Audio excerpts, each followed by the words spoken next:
देखो तो होता क्या है ना, जब भी हम बाहर से गाजर लेके आते हैं तो उससे घसते-घसते हम इतना घिस जाते हैं कि फिर गाजर का हलवा बनाने का मन ही नहीं करता है।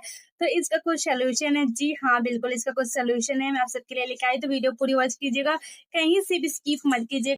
तो चलिए रेसिपी स्टार्ट करते हैं। तो आपको क्या करना है, आपको कोई सी भी गाजर ले लेनी है।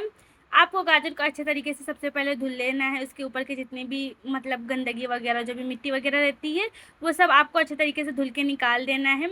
अब आपको गाजर को इस तरीके से छील लेना है, अच्छे तरीके से आपको गाजर को छील लेना है, बिल्कुल अच्छे तरीके से, थोड़े से भी छिलके नहीं रहने चाहिए, बिल्कुल अच्छे तरीके से आपको इसे छील लेना है। उसके बाद मैं आपको इसका नेक्स्ट स्टेप बताती हूँ। सबसे पहले आप गाजर अच्छे तरीके से छील लीजिए।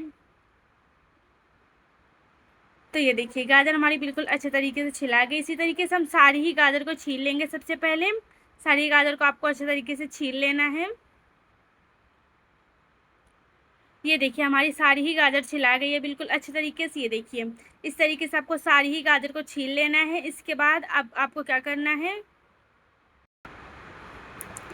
इस गाजर को आपको बिल्कुल भी ज़्यादा कट नहीं करना है, इस तरीके से बस आपको इसे कट कर लेना है। ये देखिए इसके आगे और जो पीछे वाला पार्ट रहता है उसे आपको कट कर लेना है। ये देखिए इस तरीके से, ये जो रहता है ये हार्ड रहता है, तो ये कुकर में कुक होने से बहुत ज़्यादा दिक्कत देगा, तो इस वजह से इसे आपको कट कर लेना। देखिए इसी तरीके से हमने सारे ही कट कर लिए हैं। अब आपको कुकर चढ़ाना है, क्योंकि हम कुकर के अंदर ही इसे बनाएंगे, तो कुकर ही आपको लेना है। कुकर के अंदर हम डालेंगे 2 चम्मच देसी घी। आप अपने हिसाब से देसी घी डाल सकते हैं, लेकिन 2 चम्मच देसी घी बिल्कुल परफेक्ट रहेगा। इससे ज़्यादा भी आप डाल सकते, कम भी कर सकते हैं। घी को आपको अच्छे तरीके से मेल्ट होने देना है। अब हम इसके अंदर ऐड कर देंगे गाजर जो हमने छील ली थी। अभी सारी गाजर को आपको ऐसे ही ऐड कर देना, आपको इसे कट वगैरह कुछ भी नहीं करना है, ऐसे आपको सारी गाजर को ऐड कर देना है।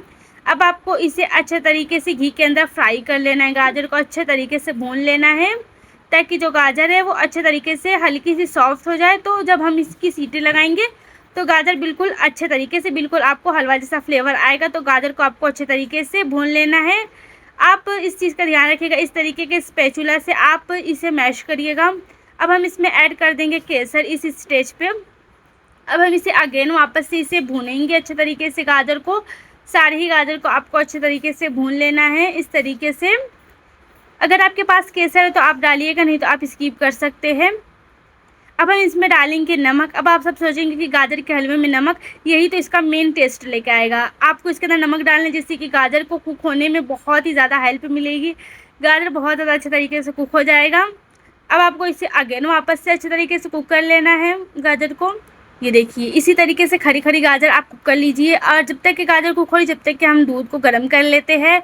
ये जितनी आपकी गाजर रहेगी उतना ही आपको दूध इस्तेमाल करना है। अगर आपने 1 किलो गाजर लिया तो आपको 1 लीटर दूध यूज़ करना है। अब हम गाजर के अंदर दूध डालेंगे। सबसे पहले मैं 2 सीटी आने दी थी, लेकिन वो किसी वजह से मुझसे रिकॉर्ड नहीं हो पाई, तो आप सब पहले इसकी 2 सीटी आने दें। उसके बाद आप इसे चेक कर लेना कि अभी तक कुक हुआ है कि नहीं हुआ है। उसके बाद आप इसके अंदर 2 से 3 सीटी स्लो फ्लेम पे आने दीजिए। उसके बाद अब आप इसे निकाल लीजिए।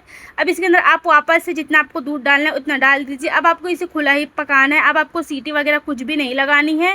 और इस तरीके से स्पैचुला से आप इसे मिक्स करते रहिएगा इस तरीके से। अगर आप चाहे तो मैशर से भी मैश कर सकते हैं, लेकिन वो बहुत ज़्यादा कुक हो जाएगा। इस तरीके से आप इसे मैश करिएगा, बहुत ही ज़्यादा जल्दी कुक हो जाएगा हमारा जो गाजर का हलवा है, और बहुत ही ज़्यादा यम्मी बनेगा। बिल्कुल भी ऐसा लग ही नहीं रहा था कि हमने इसे कुकर में बनाया, बहुत ही ज़्यादा अच्छा फ्लेवर आता है। आप सभी इस रेसिपी को एक बार ज़रूर ट्राई कीजिएगा, और मुझे कमेंट सेक्शन में बताइएगा कि आप सब मेरी वीडियो कहाँ से देख रहे हैं। मुझे बहुत ज़्यादा खुशी होती है आप सबके बारे में जान के। ये देखिए जो हमने गाजर का हलवा था वो भी अच्छे तरीके से कुक कर लिया है। अब हम लास्ट स्टेप पे हम ऐड कर देंगे चीनी। चीनी आपको स्टार्टिंग में नहीं ऐड करनी है, लास्ट में आपको चीनी ऐड कर देनी है। जब हमारा हलवा अच्छे तरीके से कुक हो जाए तब आपको इसके अंदर चीनी ऐड करनी है। चीनी ऐड करने के बाद अब आप इसे अच्छे तरीके से कुक कर लीजिए, बिल्कुल अच्छे तरीके से। और ये देखिए हमारा गाजर का हलवा कितना ज़्यादा टेम्पटिंग दिख रहा है, अब इसे कितना ज़्यादा टेम्पटिंग दिख रहा है। अब आप इसे अच्छे तरीके से कुक कर लीजिए, ताकि बिल्कुल भी गाजर के हलवे में पानी या दूध बिल्कुल भी ना रहे। अब आप इसे गर्मा गर्म सर्व कर लीजिए। और आपको ये गाजर के हलवे की रेसिपी कैसी लगी कमेंट सेक्शन में ज़रूर बताइएगा। ये देखिए हमारे गाजर का हलवा बन के बिल्कुल रेडी है। कोई कहेगा कि हमने इसे कुकर के अंदर बनाया है, वो भी बिल्कुल कम समय में, बहुत ही ज़्यादा कम मेहनत में। तो आप इस रेसिपी को ज़रूर ट्राई कीजिएगा। मिलती हूँ आपको नेक्स्ट रेसिपी में, जब तक के लिए अल्लाह हाफिज़। Thank for watching.